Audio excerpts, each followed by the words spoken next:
من الشيطان الرجيم. بسم الله الرحمن الرحيم. السلام عليكم ورحمة الله وبركاته. الفاتحة.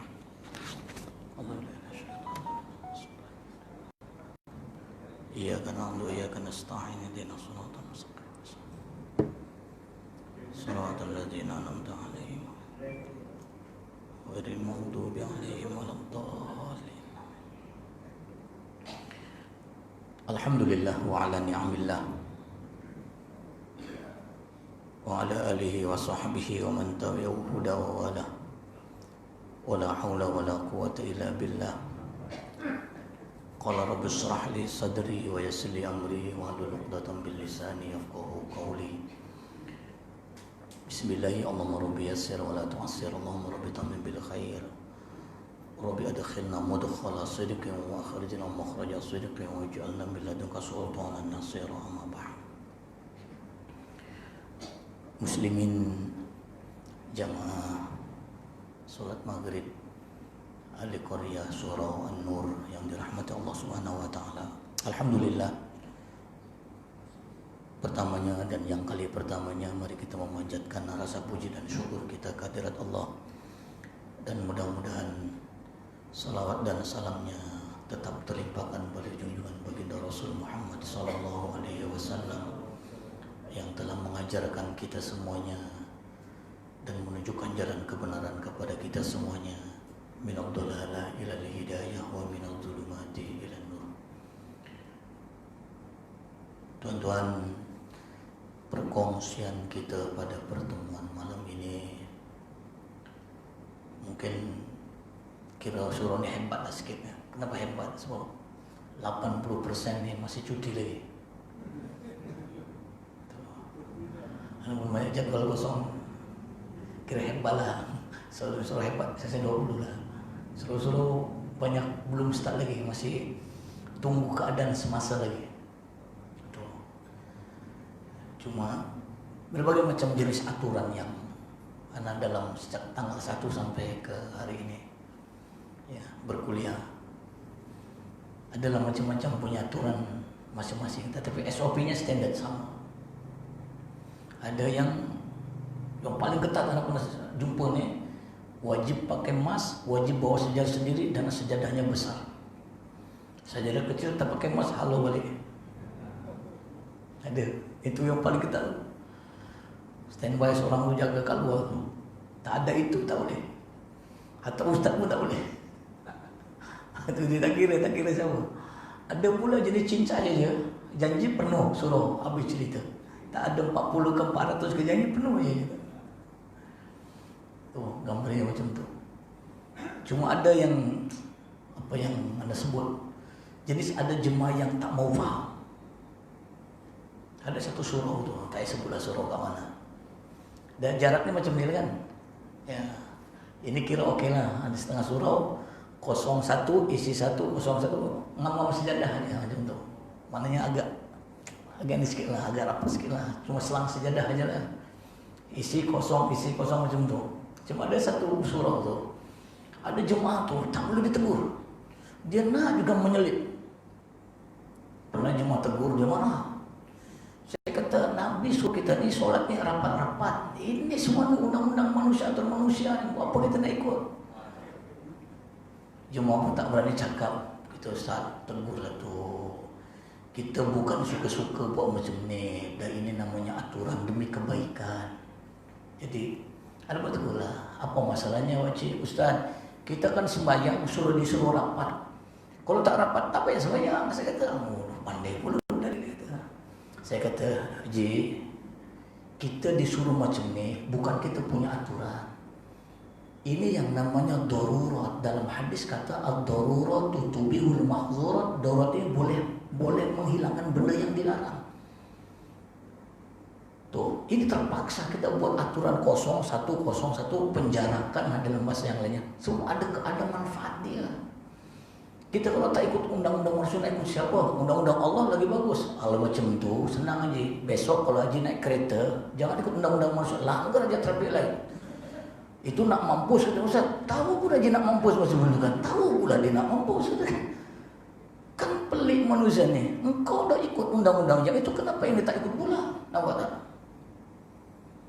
Ada yang macam tu, ada. Tuan. Nasib baik di sini kalau ada, kena tutup pala tu. Tapi walau bagaimanapun, kita tidak berbicara tentang, cuma ini pengalaman yang anda rasa. Ya, Jumat pertama, anda dah pusing masjid, semua reject. Anda datang masjid Al-Huda, saya tu tolonglah, saya dah rindu sangat ni nak Jumaat ni, dah 3 bulan ni tak Jumaat ni. Tak apalah Ustaz, masuklah semua. SMS tu, ada rindu sangat dah. Saya kata dia, orang kata dia, yalah kita biasa semayang Jumaat, kan dah 3 bulan lebih kan. Datang sini penuh, datang sini penuh. Tak boleh Ustaz kena daftar dulu, tak boleh keselip-selip seorang, tak boleh Ustaz. Al-Huda datangnya tengok, Ustaz, masuk. Siap bagi khutbah sekali kita pergi sudah. Yalah, mungkin semuanya ini ada kebaikan. Jadi apa yang akan kita kongsi pada malam ini, kita akan berbicara tentang konsep memahami musibah dan langkah menanganinya serta hikmah di sebaliknya. Baik. Kalau kau boleh anak katakan pada tuan-tuan sekalian, COVID-19 ini adalah musibah. Maka anak boleh katakan ia adalah musibah yang melanda umat manusia di seluruh dunia. Dia tak kira negara mana. Sekarang yang paling teruk kalau tengok pada berita, Brazil. Kalau tuan-tuan tengok berita kan, negara Arab pun, Kuwait, Qatar, adalah 2-3 negara lagi. Negara umat Islam. Dan kira bersyukurlah kiranya Malaysia ni negara yang Allah bagilah kelebihan, dapat tangani dengan baik, dapat diselesaikan dengan baik. Syukur alhamdulillah. Tuh, ya, hanya tinggal penghujung, cuma anytime kita boleh naik balik kalau kita tidak berdisiplin. Negara Indonesia contohnya. Allah ya Rabbi. Anak balik pun takut juga. Tiket dah beli dah anak balik ni. 30 hari bulan ni, sehari sebelum hari raya. Tapi balik boleh, kembali tak boleh. Itu yang susah tu. Kan tinggal istri kan pasang lagi satu kat sana pula, payah pula nanti. So, anak pun bebelah bagi lagi. Pasal SOP-nya macam tu. Orang Indonesia nak balik senang, tapi nak kembali itu payah. Katanya kena kuarantin 14 hari. Macam tu. Dan banyak lagi aturan kat sana lah. So, anak pun tengok nanti lah. Kalau ada, kalau tak ada. Tak tahu lah, kalau tiket tu boleh tukar lah. Kalau tak boleh tukar, ben. Baik. Jadi apabila sebut tentang musibah, anak pula diberi masa ni sampai 8.45. Diskon sikit boleh tak? Diskon sikit. Kita 5 minit lah tambah. Ini nanti baru muka 5 habis nanti tuan-tuan ini. Jadi apabila sebut musibah, musibah itu bahasa Arab yang sudah jadi bahasa Malaysia. Apa itu musibah? Musibah maknanya peristiwa atau kejadian, itu namanya musibah. Orang yang terkena, orang yang tertimpa, itu namanya musibah. Menurut arti bahasa. Tuh, ya, itu dalam, kalau tuan-tuan belajar bahasa Arab, isim maf'ul namanya. Benda-benda yang terjadi, benda-benda yang berlaku, itu namanya musibah secara umum. Sedangkan menurut istilah, apa sih musibah? Dinamakan musibah menurut istilah ada 5 faktor. Dinamakan musibah, unsurnya, faktornya ada 5. Coba tuan-tuan cek sama-sama. Kalau tuan-tuan yang duduk pada malam ini adalah yang 5 benda ni ada, maka itu namanya musibah. Bukan takat COVID-19. Macam mana tadi sebut, anak kena musibah 6 bulan yang lalu. Jatuh di tempat parking, di tempat ceramah. Tapi rasa sengalnya sampai hari ini masih ada. 6 bulan, Januari, Februari, Maret, April, Mei, Jun, Julai. 6 bulan. Musibah. Tuan-tuan, Duit itu bukan musibah, tapi pening pikir duit jadi musibah. Innama amwalukum wa auladukum fitnah. Musibah. Maka dinamakan musibah, disebut dengan musibah, unsurnya ada 5 unsur, ada 5 faktor. Yang pertama, peristiwa atau kejadian. Apa-apa peristiwa, apa-apa kejadian, maka itu namanya musibah. Satu. Yang kedua, yang sedang terjadi atau yang sudah terjadi, yang sedang menimpa atau yang sudah menimpa. So, yang kedua, yang sedang terjadi nih, yang sedang terjadi sekarang nih, musibah. Anda ada 6 bulan yang lalu, rasa sakitnya masih sampai ke hari ini, musibah. Yang sedang berlaku atau yang sudah berlaku. 2. Yang ketiga, ya, yang menimpa seseorang atau ramai orang, yang menimpa individu atau banyak orang. Tuh, tuan-tuan mungkin ada yang berlaku apa-apa pada tuan-tuan, musibah pada tuan-tuan. COVID-19, musibah pada satu manusia di dunia. Itu namanya musibah. Yang menimpa orang per orang atau banyak orang. 3. Yang keempat, bersifat negatif. Bersifat tidak elok. Namanya musibah, bendanya tak elok. Duit bukan musibah. Tapi kalau duit itu memeningkan kepala tuan-tuan, maka duit itu jadi musibah pada tuan-tuan. Pangkat, jawatan, kedudukan bukan musibah, anugerah. Tapi kalau pangkat, jawatan menjadikan tuan-tuan jadi sombong, menjadikan tuan-tuan jadi zalim, itu pangkat, jawatan jadi musibah bagi dirinya. Istri di rumah itu bukan musibah pada diri tuan-tuan, tapi istri memeningkan kepala, menyakitkan hati tuan-tuan, maka itu istri jadi musibah pada tuan-tuan. Kenapa? Karena negatif. Boleh paham? Ada yang pening kepala, pikir orang rumah, musibah namanya. Dan yang kelima, yang tidak menyenangkan hatinya dan tidak menenangkan fikirannya. Hati tuan-tuan tak senang, fikiran tuan-tuan tak tenang, maka itulah namanya musibah. 5. Ya, apa sih musibah? 5. COVID-19 confirm lah. Jadi namanya musibah, peristiwa atau kejadian yang sedang terjadi atau yang sudah terjadi, yang menimpa seseorang atau ramai orang, yang sifatnya negatif, yang tidak menyenangkan dan menenangkan dalam hidupnya. Inilah namanya musibah. Tolong diingat sampai mati, jangan lupa. Apa-apa peristiwa atau perkara yang sedang berlaku pada tuan-tuan atau yang sudah berlaku pada tuan-tuan, yang efek musibah negatif tadi sampai hari ini terasa dalam hati, terasa dalam fikiran, maka itulah namanya musibah. Yang kita sebut pada malam ini COVID-19. Boleh faham sampai sini? Baik. Oke, sekarang peringkat musibah di dalam kehidupan yang perlu tuan-tuan faham. Musibah ini benar terjadi pada semua manusia. Cuma peringkat musibah ini menimpa manusia ada 3 peringkat. Anda just cepatkan saja sebab masanya terlalu terbatas. Ya, takut tak habis nanti. Peringkat musibah yang ditimpakan Allah kepada manusia, kepada hambanya, kepada makhluknya, wabil khusus kepada umat Islam. Musibah ini ada 3 peringkat. Yang pertama, musibah dalam peringkat ujian atau cobaan atau dugaan Allah. Ini musibah yang ditimpakan Allah kepada orang-orang yang beriman, kepada orang-orang bertakwa. Tuh. Kalau orang beriman, orang bertakwa, musibah yang terjadi hanya ujian dan cobaan dugaan Allah. Artinya Allah sayang pada tuan-tuan. Allah cinta pada tuan-tuan. Tapi sayangnya Allah pada tuan-tuan sekalian, diberinya tuan-tuan sedikit musibah. Nabi pun yang iman yang handal hebat, ada juga musibah dalam berdakwah.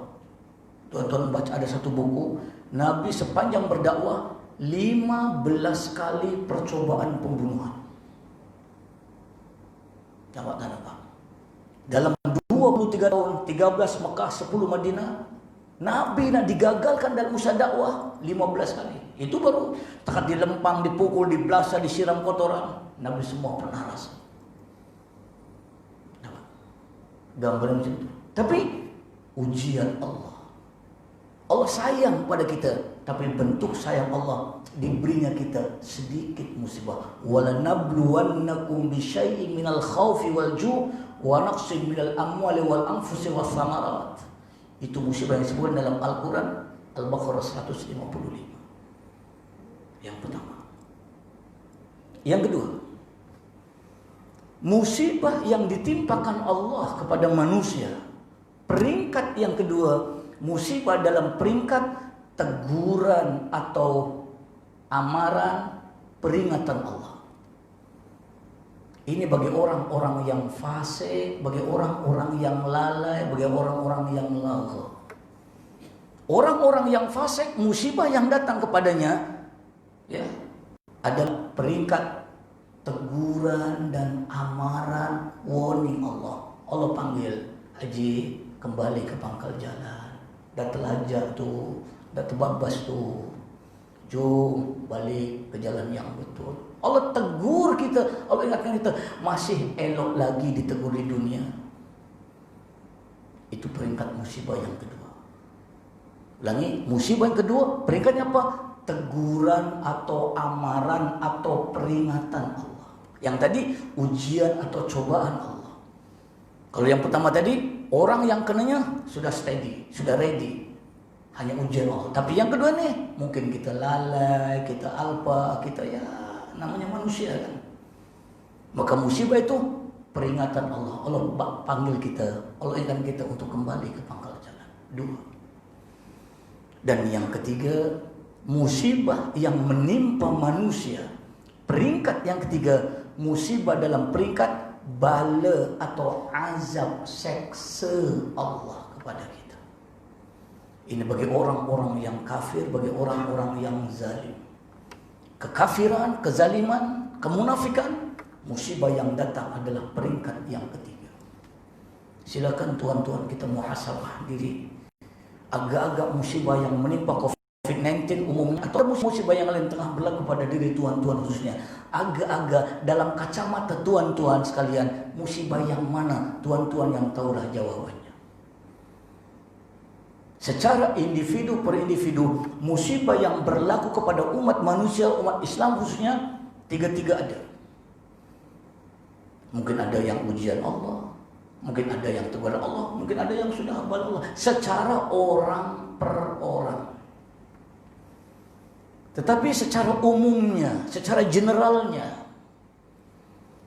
dari kacamata Islam yang tuan-tuan tengok, agak-agak musibah yang berlaku saat ini dalam kacamata Islamnya, agak-agak musibah yang mana? Hanya satu jawaban. Kalau orang per orang, kita tak boleh kata satu, tiga-tiga ada jawaban. Tapi secara generalnya, musibah yang ditimpakan Allah kepada umat Islam khususnya, kepada umat manusia umumnya, penyakit COVID-19, dalam pandangan Islam agak-agak musibah yang nomor berapa? Ujian Allah ke? Teguran Allah ke? Sudah bala Allah? Nomor berapa agak-agak? 1, 2, 3. Kalau seorang per orang, tiga-tiga ada tadi. Ini secara umum, semua rata. Agak-agak nomor berapa? Nomor berapa? Nomor 3. Ini sebenarnya kita tak nak, tapi nak mau macam mana? Tuh.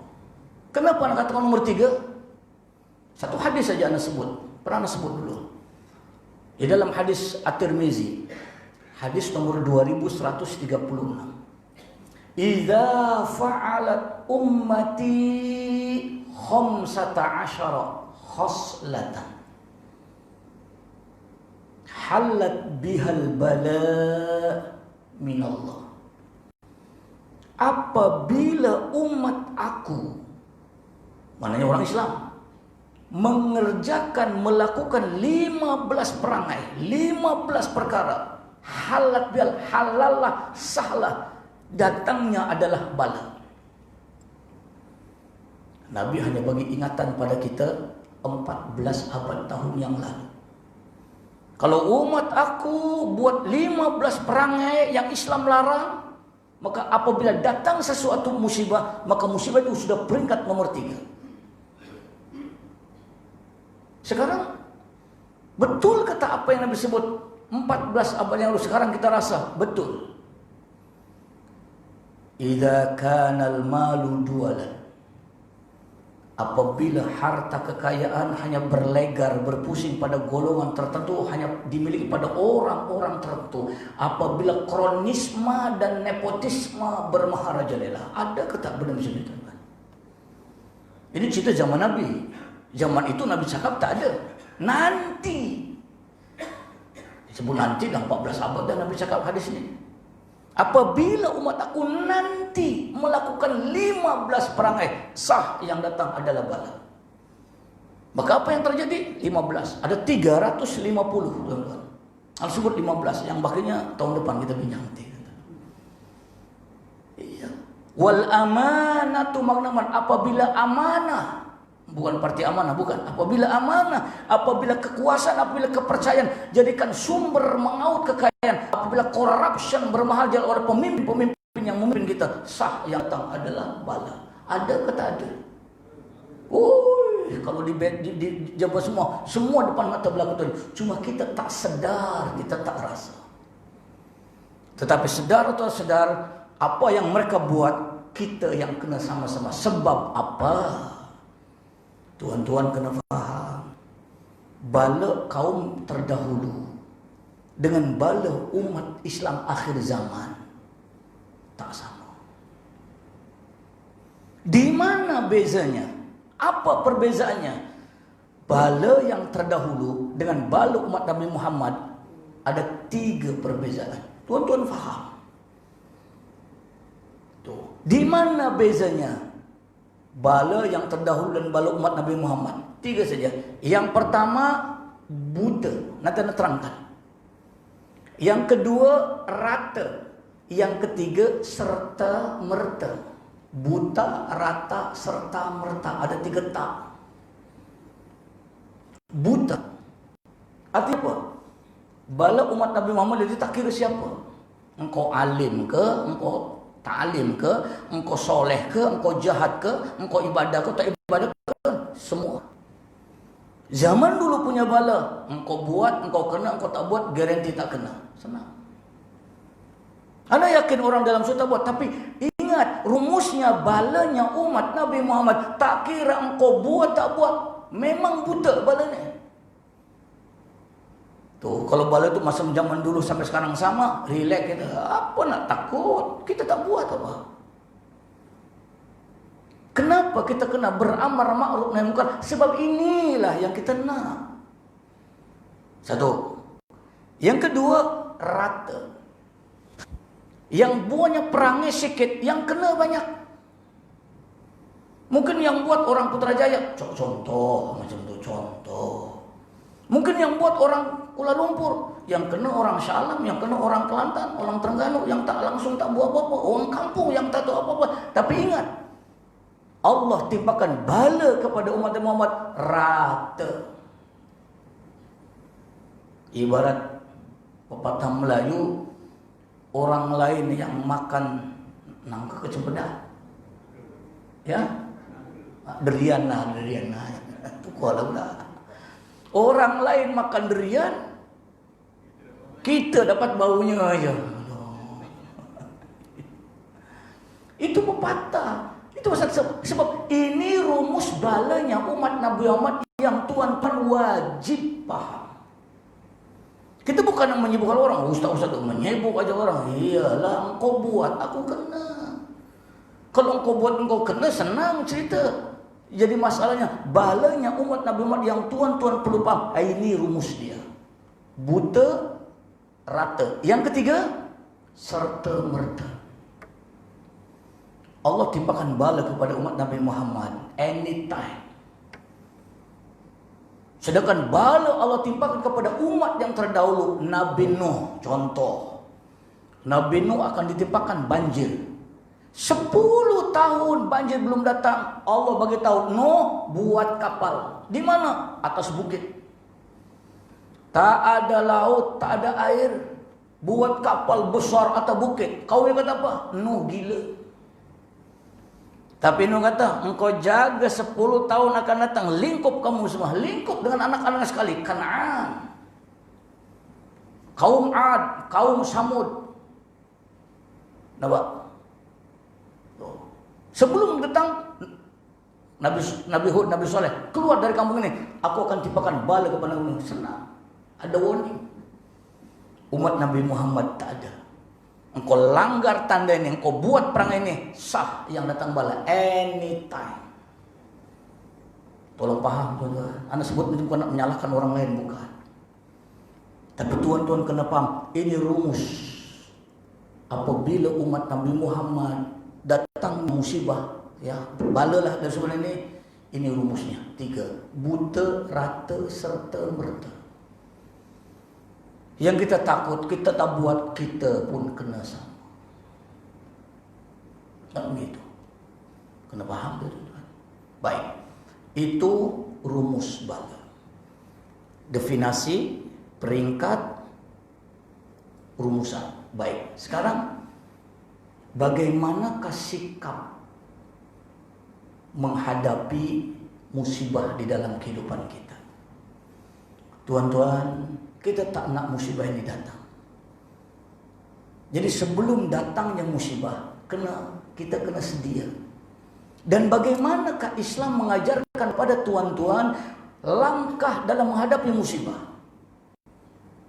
Tuh. Maka yang perlu tuan-tuan faham, langkah menghadapi musibah, langkah menangani musibah ada 7. Tolong ingat, catat kalau perlu. 7 langkah dalam kita menghadapi musibah. Kita tak nak musibah ini, tapi di depan mata kita nak buat macam mana? Anda kalau boleh ada pilihan, anda tak nak jatuh tuan-tuan. Padahal apa? Ialah kalau anda buat cerita, anda ceramah di tempat yang anda jatuh ni 9 tahun. Lama tuan-tuan ceramah tuan-tuan, bukan sekejap.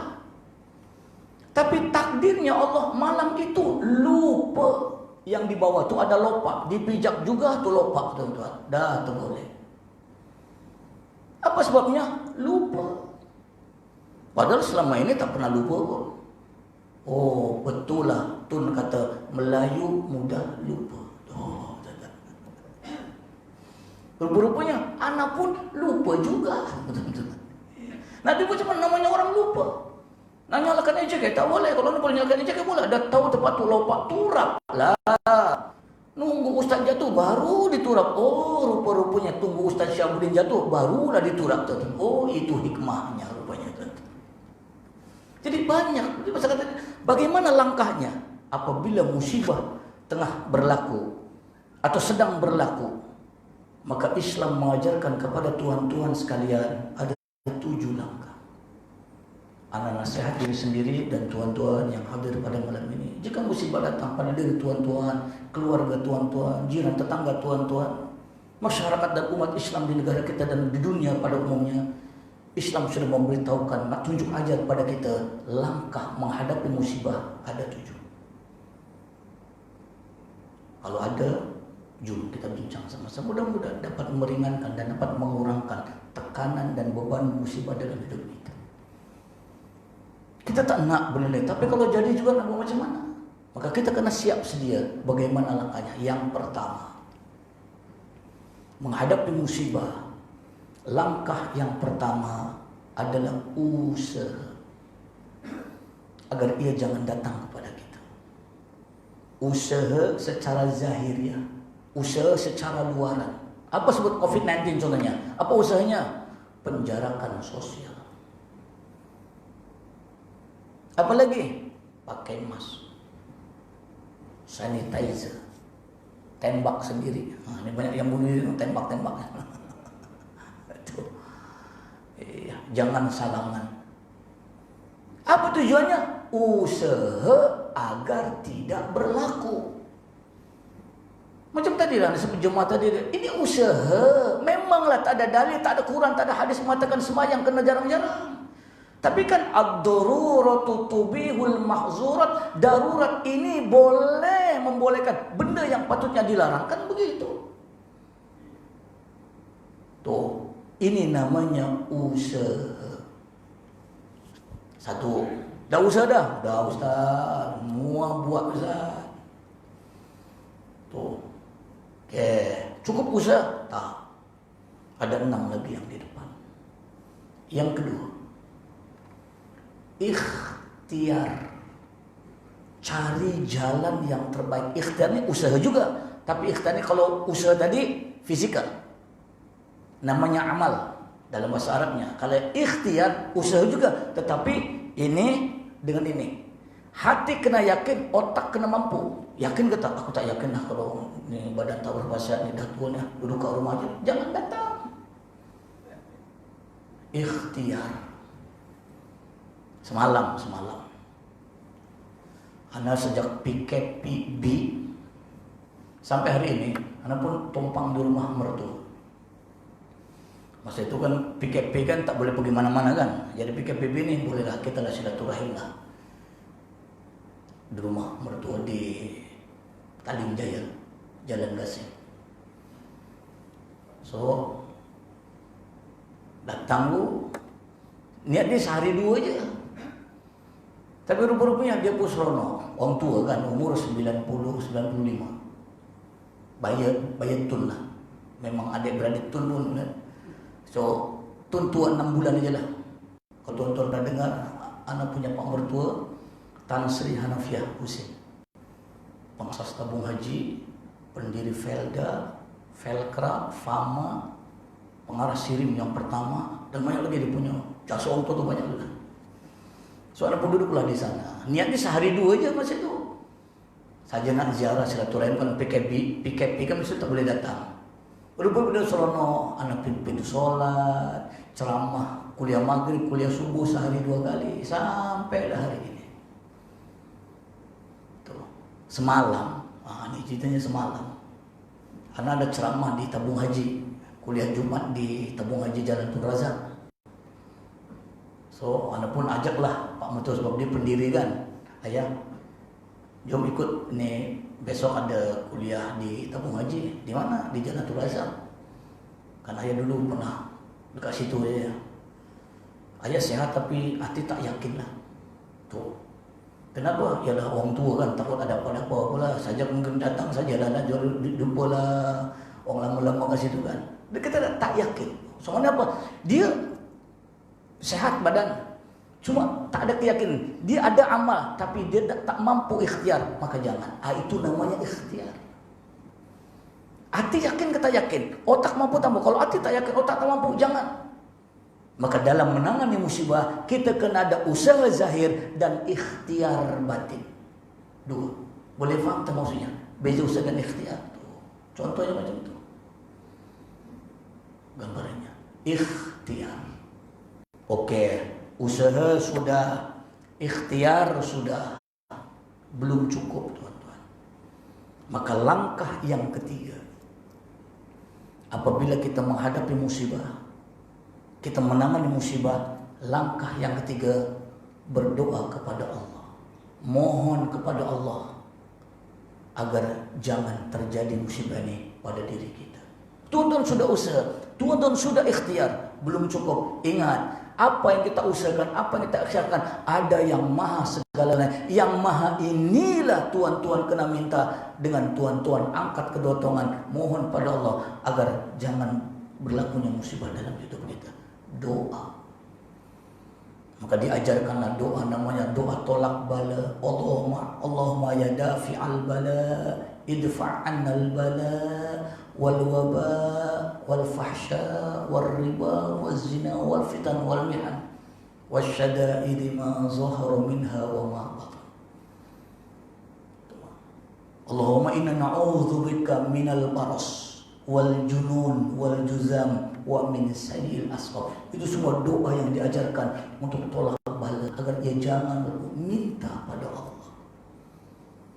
3. Usaha sudah, ikhtiar sudah, doa pun sudah.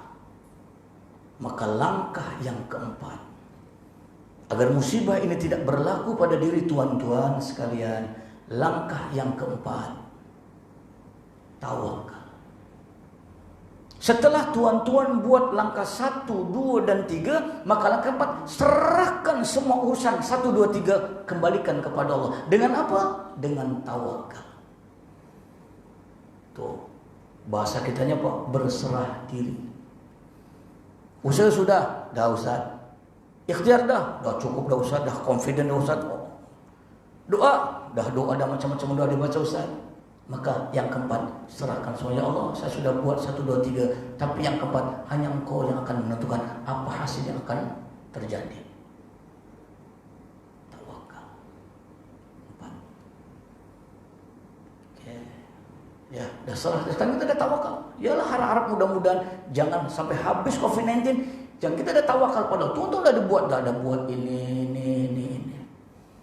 Hati pun, otak pun dah confident, memang insya Allah tak akan jadilah. Doa pun tiap-tiap hari, tuan-tuan doa mohon agar wabak penyakit ini jangan kena pada kita dan keluarga masyarakat kita.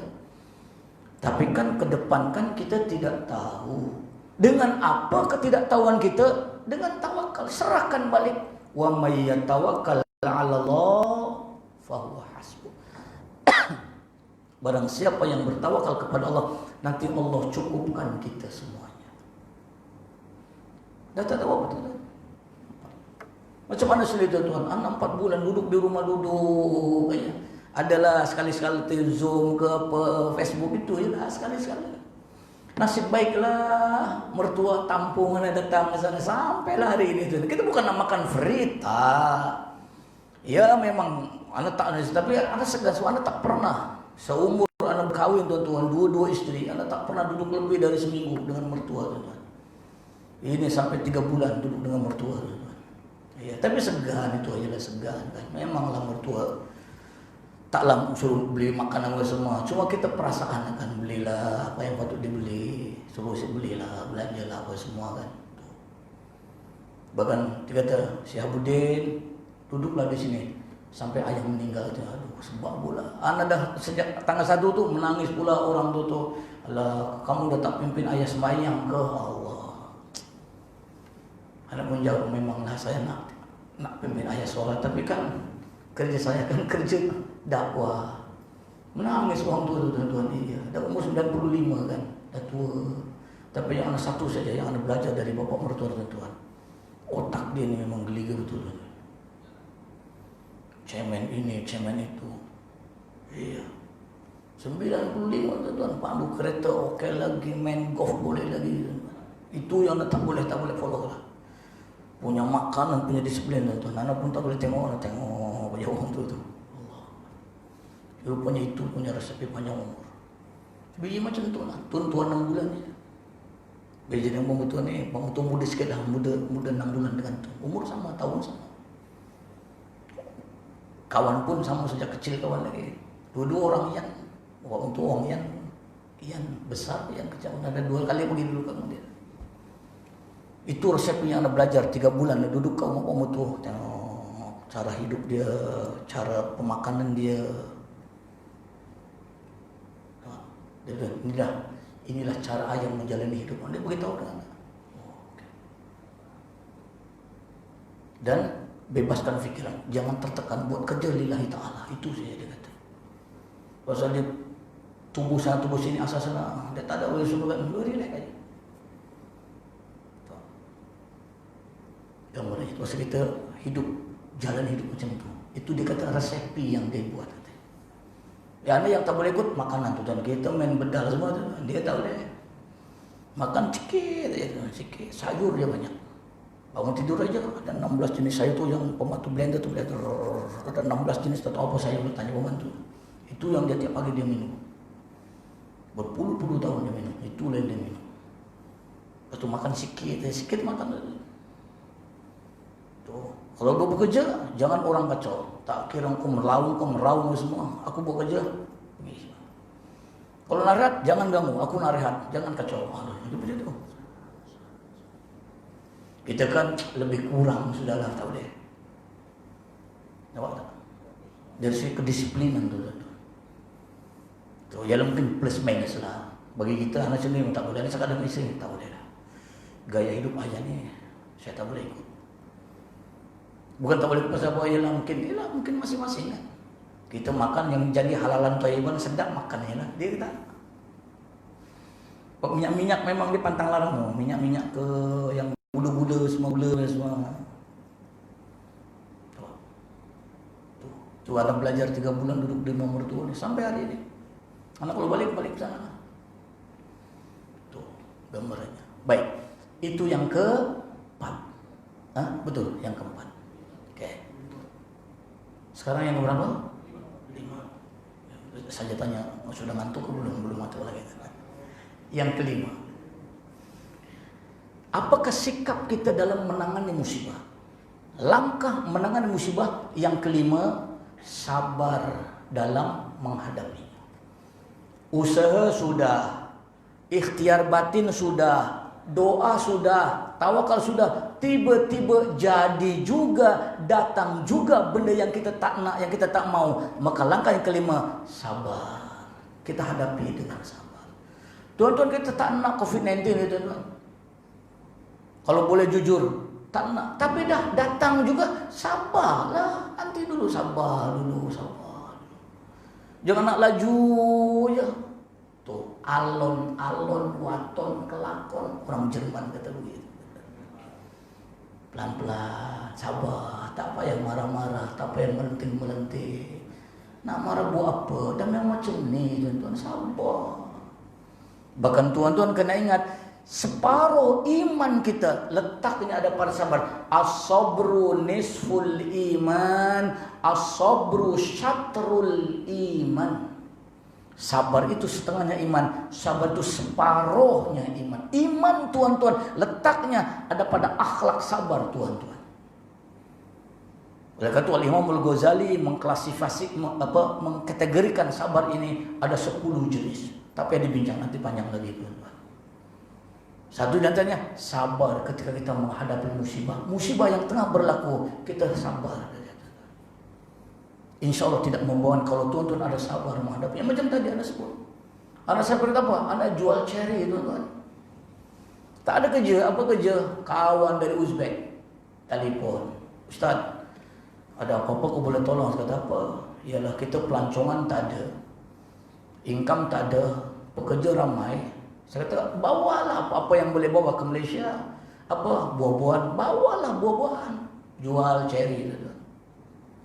Cherry Uzbekistan yang banyak kan cherry Turki. Yang anak Uzbek satu aja, yang anak seorang aja yang bawa cherry Uzbek. Dia hitam, besar-besar dan manis. Tuh. Bawalah satu tan semua kan. Baru 2 kali, nak kira lagi. Dah kena lockdown pula dah. Dah cancel pula dah. Cherry, apricot dengan peach. Dah kena lockdown semalam dah. Cancel semua. Order dah banyak dah. Tuh, nampak? Sabar. Tak adalah orang kata nak buat duit sekurang-kurang. Jumpalah jemaah masa tu kan. Jumpa jemaah PKPP tu kan. Ya. Itu aja nyawa itu. Niat apa? Niat nak tolong aja. Nampak? Sabar kita menghadapinya. Yang kelima. Yang keenam, ya, apakah langkah kita dalam menghadapi musibah dalam hidup kita? Langkah yang keenam, redo menerima ketentuannya. Tuh, kita redo, tuan-tuan. Nak buat macam mana? Nak marah-marah pada siapa? Kita redo, kita terima saja. Kalau kita sabar, insya Allah redha. Kalau kita redha, insya Allah boleh sabar. Orang yang tak sabar tak boleh redha. Orang yang tak redha takkan boleh sabar, tuan-tuan. Dia benar ni two way traffic. Kalau tuan-tuan sabar, insya Allah boleh redha. Tuan-tuan redha, insya Allah ada sabar, tuan-tuan. 2. Pasal redha dengan sabar ni 2 benda. Cuma bezanya kalau sabar dari dalam keluar, kalau redha dari luar masuk ke dalam. Yang keenam dan yang terakhir, kena azan dulu. Sikit lagi, 5 minit lagi. Boleh? Ya. Satu item saja lagi.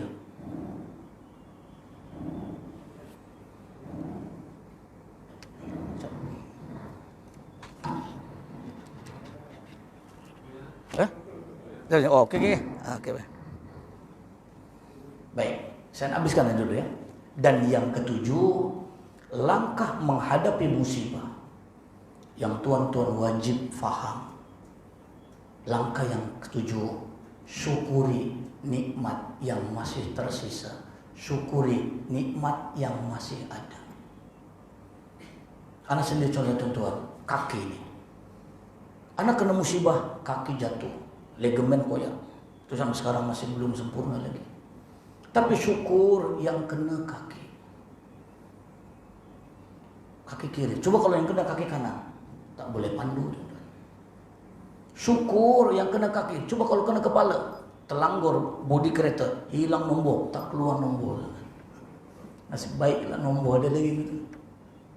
Apa? Nih COVID-19. Anda mungkin tengok tak ada kerja, tak ada apa semua, tapi syukur boleh pimpin jemaah dengan keluarga, tambah dengan mertua, dengan pembantu. Syukur anak tak boleh ceramah, kurang-kurang tiap hari ceramah pada family kat rumah, kuliah maghrib, kuliah subuh tiap-tiap hari. Dan lebih syukur lagi, anak tak dapat mengajar, hari-hari anak mengajar anak. Anak syukur apa? Anak sepanjang 3 bulan, 4 bulan tuan-tuan, Kahfi sudah hafal. Yasin, Ar-Rahman, Waqi'ah, As-Sajdah, Al-Mulk, Surah Nuh dan juzuk 30. Umur baru 8 tahun. Coba kalau tidak, tak boleh tuan-tuan anak konsentrasi dengan anak tuan-tuan. Nampak tak nampak? Dari segi yang lain anak tak dapat, tapi syukur apa? Nikmatnya apa? Dapat mengajar anak istri. Itu aja anak syukur. Umur baru 8 tahun ya. Nampak tak? So anak tengok, so budak ni kan perkembangan otak anak, macam mana cara tarbiyah Islam ajaran dia, rupanya jadi betul. Iya. Tuh, kena paksa. Kalau tidak, gadget. Tekan aja, jadi. Itu aja. Nampak? So itulah 7 langkah menangani dan menghadapi musibah di dalam kehidupan. Anak ulangi, yang pertama, usaha zahir. Yang kedua, ikhtiar batin. Yang ketiga, banyakkan kita berdoa kepada Allah.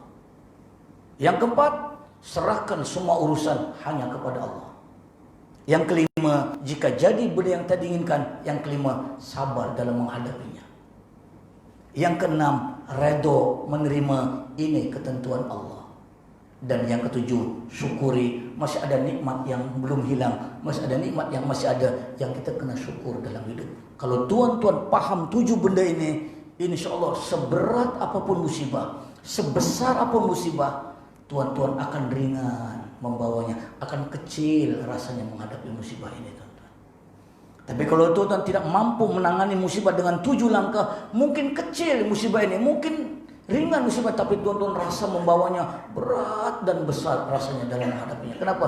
Bukan karena musibahnya yang besar dan berat, tapi karena tuan-tuan yang belum sanggup menghadapinya, dan tuan belum tahu macam mana rumus menangani musibah yang Islam ajarkan kepada kita. Insya Allah.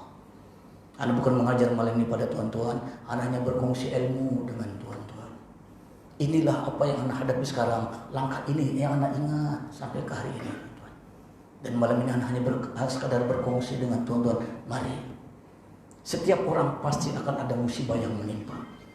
Kalau tuan-tuan iman, itu ujian Allah. Kalau tuan-tuan lalai, lagu, itu Tuhan Allah. Kalau kita ni kafir dan zalim, itu adalah bala Allah. Kita hanya berharap pada Allah. Mudah-mudahan musibah yang menimpa kita, yang ada dalam surau ini, anggap ia musibah sebagai ujian dan cobaan Allah kepada kita.